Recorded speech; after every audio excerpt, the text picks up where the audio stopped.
Hello भाई लोग, कैसे हैं आप सब। आप देख रहे हैं डीके एंटरटेनमेंट चैनल। तो कल पावर स्टार पवन सिंह जी का एक नया धमाका होने वाला है, जो कि कल 6:45 पे आप सबके बीच में इनका बहुत ही बड़ा बोलबम सॉन्ग आ रहा है। खेसारी लाल के बाद पवन सिंह का धमाका इस आदि शक्ति फिल्म से, जो मनोज मिश्रा जी की कंपनी है, उस पर गाना आ रहा है। जो गाना लिखे हैं पवन सिंह जी का विशाल भारती, और म्यूजिक दिए हैं श्याम सुंदर, जो पहले से ही हैं उस कंपनी में कंपोजर हैं।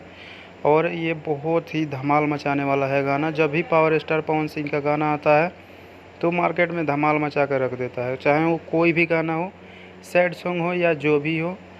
भक्ति तो इनके दिल दिमाग से नहीं हटता है, और जो भी ये गाते हैं पूरा दिल से गाते हैं। तो आप लोग इस गाने को इसी तरह प्यार दीजिए जैसे पहले सारे गाने को देते थे। खेसारी लाल यादव और ये जब दोनों एक हो सकते हैं तो सारे यूट्यूबर्स भी एक हो जाएं, यही मैं भी भोलेनाथ से कामना करता हूं।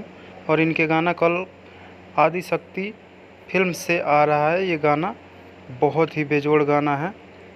तो आप लोग ऐसे ही इस गाने को प्यार देता रहिए और सुनते रहिए पवन सिंह जी का। ये बहुत ही बवाल सॉन्ग होने वाला है, जो कि भक्ति है।